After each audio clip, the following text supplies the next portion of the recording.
سبحانك لا علم لنا إلا ما علمتنا إنك أنت العليم الحكيم۔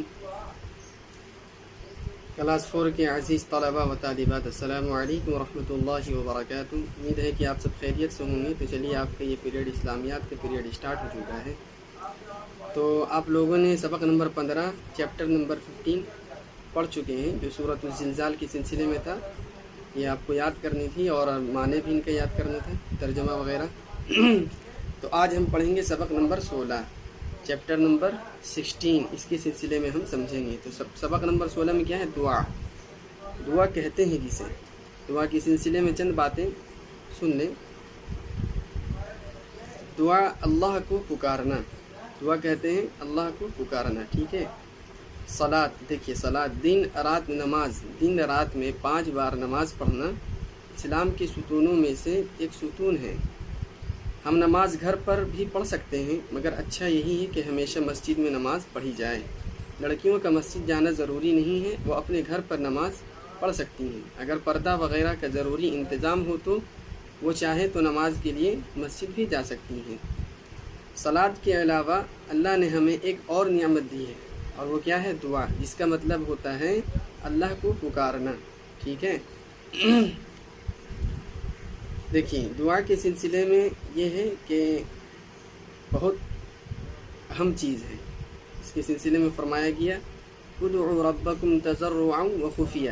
اصل یہی ہے، دعا کا اصل مقصد یہ ہے کہ آپ اللہ کو ایسے وقت میں پکاریں، ایسی حالت میں پکاریں۔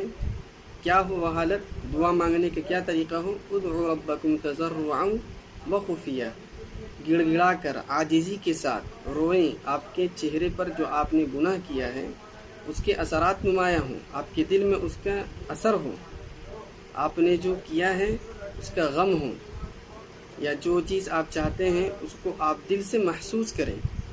یہ ہے اصل، ادعوا ربکم تضرعا وخفیہ۔ اور کیا ہو؟ خفیہ ہو۔ دعا کا اصل مقصد تو یہی ہے کہ وہ خفیہ ہو۔ خفیہ کیسا ہو؟ کہ وہ چھپ کر ہو، تنہائی میں ہو۔ یہ اللہ تعالیٰ کو بہت زیادہ پسند ہے۔ اگر اس طرح لوگ دعا کریں، تنہائی میں چھپ کر اور عاجزی کے ساتھ گڑ گڑا کر، معافی مانگ کر، تو وہ دعائیں زیادہ قبول ہوتی ہیں۔ اور اسی طرح حدیث میں بھی آیا ہے الدعاء مخ العبادہ، کہ دعا جو ہے وہ عبادت کا مغز ہے۔ دیکھیے، مغز کیوں کہا گیا؟ کیونکہ انسان کے پورے جسم کے اندر سب سے کیا ہے؟ امپورٹنٹ مغز ہے۔ اگر یہ نہیں ہوتا ہے تو انسان بالکل بھی سمجھدار نہیں ہوگا، اور اگر یہ ختم ہو جائے تو انسان بھی در پر بالکل ختم ہو جاتا ہے۔ تو جس طرح انسان کی اس مغز سے اور اس دماغ سے پتہ چلتا ہے کہ کتنی اہمیت ہے انسان کے اندر، اسی طرح عبادت کے اندر بھی دعا کی اہمیت پتہ چلتا ہے اس حدیث سے۔ تو اسی طرح انسان کیا کرتا ہے؟ رنج و غم اور دوسرے ناگوار معاملوں کا ہم سب سے کسی نہ کسی وقت کا سامنا ہوتا ہے۔ یہ بیماری بھی ہو سکتی ہے، یا پھر مال و اسباب کے ذریعے بھی ہو سکتا ہے۔ کسی کا کوئی مال چلا گیا، یا کسی کو کوئی بیماری لاحق ہو گئی، یا کوئی پریشانی آ گئی، ٹھیک ہے۔ تو اس کے لیے اللہ تعالیٰ سے دعا کرنی چاہیے کہ جو بھی مصیبتیں اور پریشانی آئی ہیں اللہ تعالیٰ دور فرما دیں۔ اسی کو کہتے ہیں دعا۔ اور دعا کیا ہونا چاہیے؟ اصل میں عاجزی کے ساتھ ہونا چاہیے، گڑ گڑا کر ہونا چاہیے، اور تنہائی میں ہونا چاہیے۔ تنہائی میں یہ 2 ادائیں جو ہیں اللہ تعالیٰ کو بہت زیادہ پسند ہے۔ تو دعا اسی طرح ہونا چاہیے۔ لیکن یاد رکھنے کی بات یہ ہے کہ اللہ سے دعا کرنے کے ساتھ ہمیں اپنا فرض ادا کرنا نہیں بھولنا ہے، نہ اس میں کوئی کمی کرنا چاہیے، ٹھیک ہے۔ جیسا کہ اللہ تعالیٰ نے ہمارے اوپر نماز فرض کی ہے، روزہ فرض کیا ہے، زکوٰۃ فرض کیا ہے۔ تو جب ہم نماز اور روزے پر تو بالغ ہونے کے بعد فرض ہو جاتے ہیں، اور اس کی صلاحیت انسان کے اندر موجود ہوتی ہے۔ اور زکوٰۃ وغیرہ کا سلسلہ، تو زکوٰۃ وغیرہ کا جو مسئلہ ہے وہ الگ ہے، جس کے پاس مال و اسباب ہے۔ تو جب تک صرف دعا کریں کہ اللہ تعالیٰ جو مصیبت و پریشانی ہے اس کو دور کر دیں، اور اپنے فرض کو ادا نہ کریں، تو یہ کیا ہے؟ یہ غلط طریقہ ہے، یہ غلط بات ہے۔ اس طرح کیا فائدہ؟ جب اللہ تعالیٰ کے آپ فرض ادا نہیں کر رہے ہیں اور صرف دعا کریں، تو پھر اس کا کوئی فائدہ نہیں ہوگا۔ اللہ تعالیٰ کے فرض کو ادا کرتے ہوئے ہم اگر دعا کرتے ہیں تو یہ دعا کی قبولیت کی پہچان ہوتی ہے، ٹھیک ہے۔ تو چلیے، نہ اس میں کوئی کمی کرنا چاہیے، اس کا مطلب یہ ہے کہ اگر ہم بیمار ہوں تو ہمیں ڈاکٹر سے مشورہ بھی کرنا چاہیے اور ساری تدبیروں اور احتیاطوں کے ساتھ اللہ سے مدد کی درخواست بھی کرنا چاہیے۔ ہم کہیں بھی ہوں اور کسی بھی زبان میں اللہ کو پکاریں، اللہ ہمیشہ ہماری دعائیں سنتا ہے۔ ہمارے پیغمبر محمد صلی اللہ علیہ وسلم نے بہرحال ہمیں مختلف موقعوں کے لیے انگنت دعائیں سکھا دی ہیں۔ یہ دعائیں عربی زبان میں ہیں، اس لیے ہمیں ان دعاؤں کا چند قرآنی دعاؤں کے ساتھ زبانی یاد کر لینا چاہیے۔ جب ہم اللہ کو پکارتے ہیں تو وہ خوش ہوتا ہے، ہماری دعائیں سننے کا اس نے وعدہ کیا ہے، ٹھیک ہے۔ فرض یہ ہے کہ جب آپ دعا کریں، جیسے ہم بیمار ہو گئے اور ہم نہ ڈاکٹر کو دکھائیں اور نہ کسی حکیم سے علاج کروائیں اور صرف دعا کریں، تو یہ اصل نہیں ہے۔ اصل کیا ہے؟ جو اللہ تعالیٰ نے دنیا میں نظام قائم کیا ہے اور جو اسباب عطا کیے ہیں اس کو اختیار کرتے ہوئے آپ کو دعا کرنا ہے، ٹھیک ہے۔ بیمار پڑ گئے تو آپ کو دنیا کا طریقہ کیا ہے کہ آپ ڈاکٹر کو دکھلائیں گے، حکیم کو دکھلائیں گے، تو ڈاکٹر اور حکیم کو دکھلانے کے بعد اگر ٹھیک نہیں ہو رہا تو آپ دعا کریں۔ ڈاکٹر حکیم کو دکھلانے کے ساتھ ساتھ دعا کریں، یہ نہیں کہ ڈاکٹر حکیم کو نہ دکھلائیں اور صرف دعا کر رہے ہیں، یہ طریقہ نہیں ہے، یہ اللہ تعالیٰ کا نظام نہیں ہے۔ اللہ تعالیٰ کا جو نظام ہے اسی طریقے کو آپ کو اختیار کرنا ہے دنیا میں، یہ فرض ادا کرنی ہے، ٹھیک ہے۔ کبھی ایسا بھی ہو سکتا ہے کہ ہماری دعائیں قبول ہوتی نہ معلوم ہوتی ہیں۔ بہت سارے لوگ ہیں جو دعائیں کرتے ہیں اور ان کی دعائیں قبول نہیں ہوتی ہیں۔ ہم اور آپ سوچتے ہیں کہ جو میں نے دعا کیا وہ دعا قبول نہیں ہوئی، اور ہم دیکھتے بھی ہیں، تو ایسا نہیں ہے۔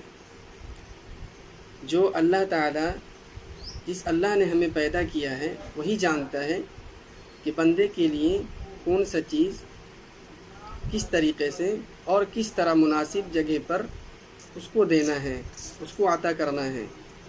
تو ہم اور آپ صرف یہ نہ سمجھیں کہ میری دعائیں قبول نہیں ہوتی ہیں، بلکہ یہ سمجھیں کہ اللہ تعالیٰ دعا قبول کرتے ہیں، اور جب مناسب وقت آتا ہے تو اللہ تعالیٰ وہ عطا کرتے ہیں، اور جو بندے کے لیے مناسب ہوتا ہے وہ اللہ تعالیٰ عطا کرتے ہیں، اور اگر آپ کو یہاں عطا نہیں کیے تو آخرت میں عطا کریں گے۔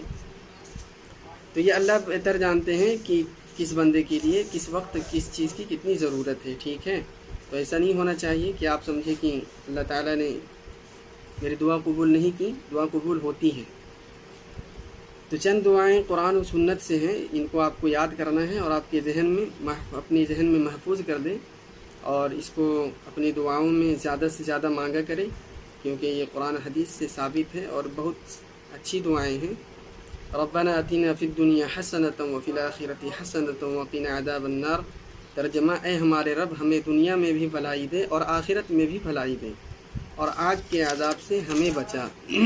دوسری دعا ہے رب زدنی علما، اے میرے پروردگار مجھے مزید علم عطا کر، کیونکہ علم کا جو سمندر ہے وہ بہت زیادہ گہرا ہے، اور انسان مرتے دم تک علم حاصل کرتے رہتا ہے، اس کا علم پورا نہیں ہوتا ہے، کیونکہ علم اتنا گہرا ہے۔ اسی لیے ہمیں دعا کرنی چاہیے اللہ تعالیٰ سے کہ علم زیادہ سے زیادہ عطا کرتے رہیں۔ تیسری دعا ہے رب اغفر وارحم وانت خیر الراحمین۔ ترجمہ: اے میرے رب، درگزر کر اور رحم فرما، تو سب رحیموں سے اچھا رحیم ہے۔ میری گناہوں کو معاف فرما اور رحم فرماتے رہیے، اور آپ جتنے بھی رحم کرنے والے ہیں ان میں سب سے بہترین رحیم آپ ہیں، رحم کرنے والے۔ چوتھی دعا ہے اللہم انی اسألک العفو والعافیۃ فی الدنیا والآخرہ۔ ترجمہ: اے اللہ، میں تجھ سے گناہوں کی معافی اور دنیا اور آخرت میں نیکی اور بھلائی کی درخواست کرتا ہوں۔ پانچویں دعا ہے رب اغفر لی، اے میرے رب میری مغفرت فرما۔ یہ بہت بڑی دعا ہے، لگ تو رہا ہے کہ چھوٹی دعا ہے یہ، مگر یہ مغفرت فرما یہ بہت بڑی چیز ہے، ٹھیک ہے۔ اسے ہمیں اور آپ کو یاد کرنا چاہیے اور اسے اختیار کرنا چاہیے اور اپنی زندگی میں عمل کرنا چاہیے۔ کبھی کبھی برے خیالات بہت تیزی سے ہمارے دماغ میں آتے ہیں اور اس پر چھا جاتے ہیں، اسے روکنے کے لیے ہمیں کسی ایسی چیز کے بارے میں سوچنا چاہیے اور کہنا چاہیے اچھی چیز کے بارے میں سوچیں، اگر برے خیالات آئیں تو اچھی چیز سے سوچ لیں کہ نہیں، اللہ تعالیٰ ایسا کرنے والے نہیں ہیں، اللہ تعالیٰ ہمارے ساتھ بہتر معاملہ فرماتے ہیں. اور یہ دعا پڑھ لیا کریں، کیونکہ جو برے جو خیالات آتے ہیں وہ شیطان کی وجہ سے آتے ہیں. شیطان اسے ہمارے اندر داخل کرتا ہے، ہمارے دماغ میں وسوسے ڈالتا ہے. تو شیطان سے پناہ مانگنی چاہیے. کیا مانگنا چاہیے؟ اعوذ باللہ من الشیطان الرجیم. ترجمہ: میں شیطان و مردود کی وسوسے سے اللہ کی پناہ چاہتا ہوں.